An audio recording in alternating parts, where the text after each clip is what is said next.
So the book of Numbers, first off, is has very little to do with numbers, like integers and counting. There are two censuses that take place, one at the beginning, one toward the end, and that is counting the amount of able-bodied men who would go into the land of Canaan and fight. And so at the beginning, you see the older generation counted, but by the end of Numbers, when we get to the second census, the older generation has died for their disobedience to not enter the land of Canaan, and we get a census of the second generation. So other than those two spots, the book of Numbers is not about numbers. To have a helpful thing in your brain whenever you enter into the book of Numbers isn't really to be thinking, oh boy, I'm about to read a lot of numbers. Instead, the better thing to have in your mind is you're about to see a cycle unfold. And the first 13 to 14 chapters lay out that cycle in long form, and then it gets compressed and repeated over and over and over again throughout the rest of the book. And the cycle goes like this. Commands are given. So in the beginning of Numbers, you see like chapters 1 to 10 talks about the commands that God gave of how to organize the camp with these tribes in the north, these in the south, east, and west. This is what happens when we march. These certain trumpets are blown so many times. So those are the commands that are given, and the people go out to the land of Canaan. They arrive really quickly in the narrative, showing you that it should not have taken 40 years to wander around the rest of the wilderness. But they get to the land of Canaan, and they send spies into the land, and they are so overwhelmed and afraid of these giants, probably descendants of the Nephilim or the Anakim from early Genesis, that they come back and spread false reports. There's no way that they could possibly take the land, even though God would be there to help them. Their real sin wasn't thinking that they couldn't logically maneuver and fight a group of giants. Their real sin was faithlessness. They'd seen God do so many amazing things throughout the Exodus story, and they didn't think he could handle a few giants. For that, God punishes them. He says the older generation that would not enter the land, they will roam the wilderness until they all die. The younger generation, though, God's promise stays with them. God never breaks his promise. And he says the younger generation will return to the promised land and take it. And so the book of Numbers is really us seeing this cycle play out where it slowly kills every single person in the older generation. And so that cycle is command, disobedience, punishment, and intercession.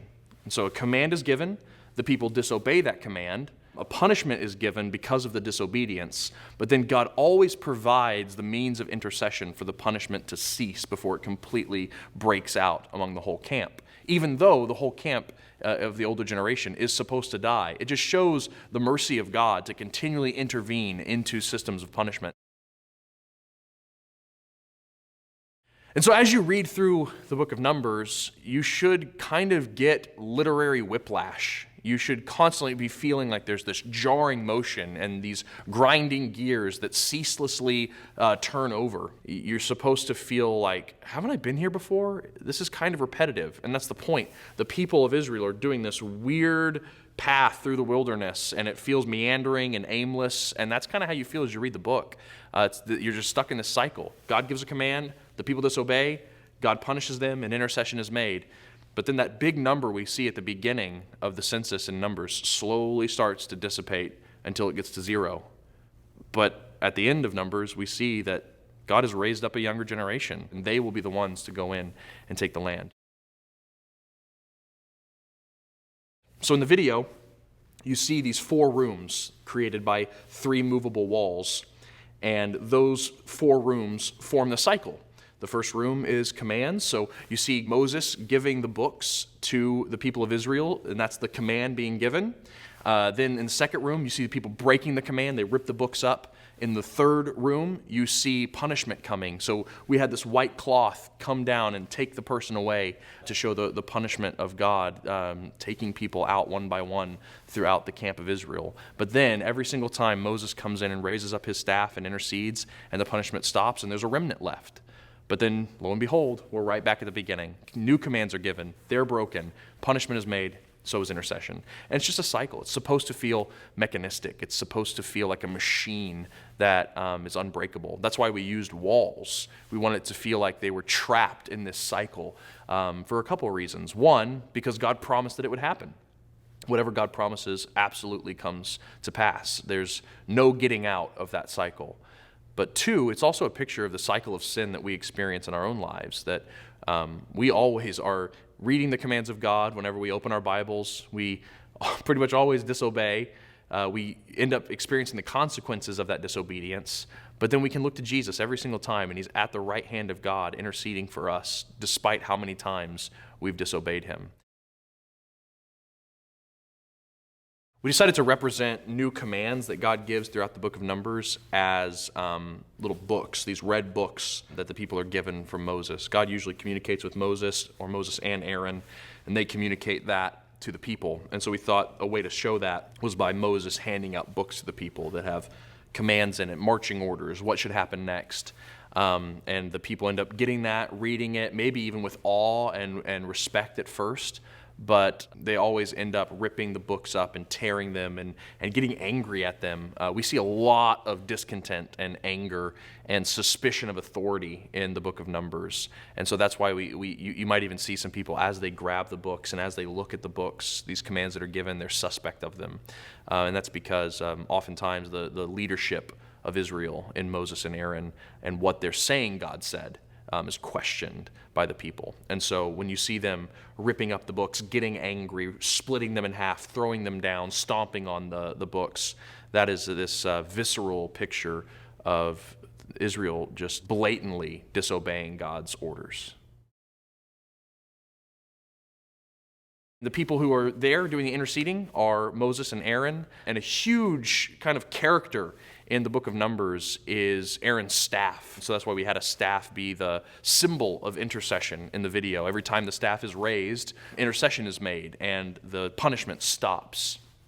It's also kind of an homage to the story of Moses keeping his hands raised in intercession, and as long as he kept his hands raised praying, the battle was won, but if he dropped them, the battle was lost. And so every time the staff is raised, perfect intercession is made and the punishment stops.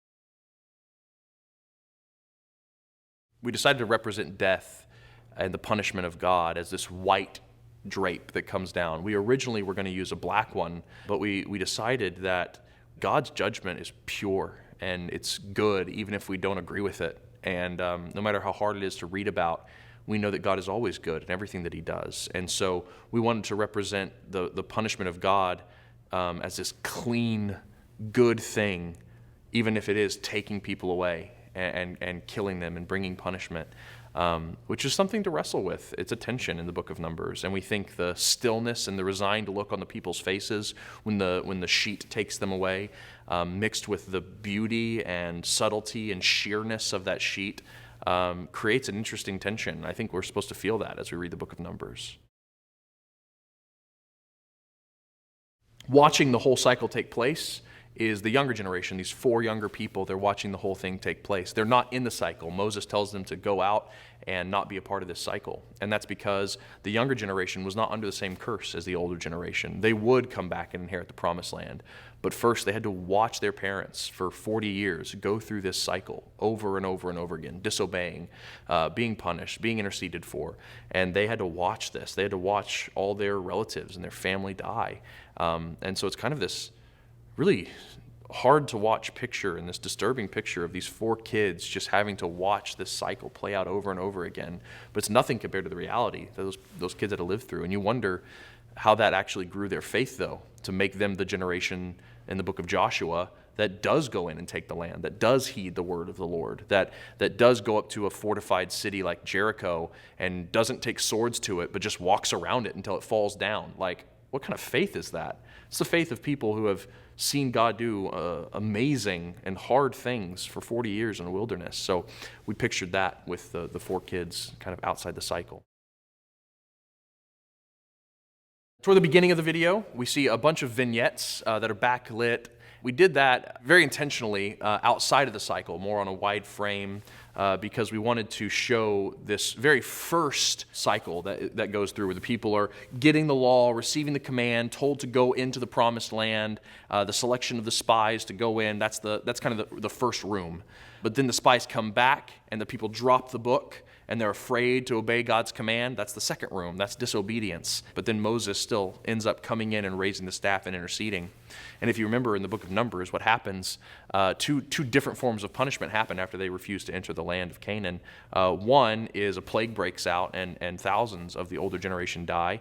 But then another form of punishment is more passive. The people say, well, you know what, sorry, we should have gone in whenever you told us to, God, we'll fix it. And they try to go into the land of Canaan without God's blessing, and they end up losing terribly and even more die, and they have to retreat. And so what we play out on a wide stage ends up becoming the paradigm that gets turned over and repeated over and over and over again within the walls of the cycle. There's this man in the book of Numbers toward the end, and he's Balaam. He's this this mercenary pagan prophet who a king hires to go and curse the people of Israel because they're on his border, and he's afraid that they're going to come in and take over his land. But if this prophet would go and curse them, maybe the gods would be against them. And so Balaam, after being prompted by Yahweh, ends up agreeing and going. But God constrains his will, and no matter how many riches or offerings the king gives to Balaam, he only ever ends up blessing the people of Israel instead of cursing them, which is a really crazy thing to think about when you think about all the sin that's going on in the book of Numbers. The people are doing terrible things. There's all this commotion and punishment happening. The people are rebelling, and yet overlooking all of this, Balaam comes in and blesses these people and says that Yahweh will keep his promise to them despite what's going on in the cycle. But the hope that Balaam talks about, though, has nothing to do with the people of Israel and what they will do in the book of Numbers.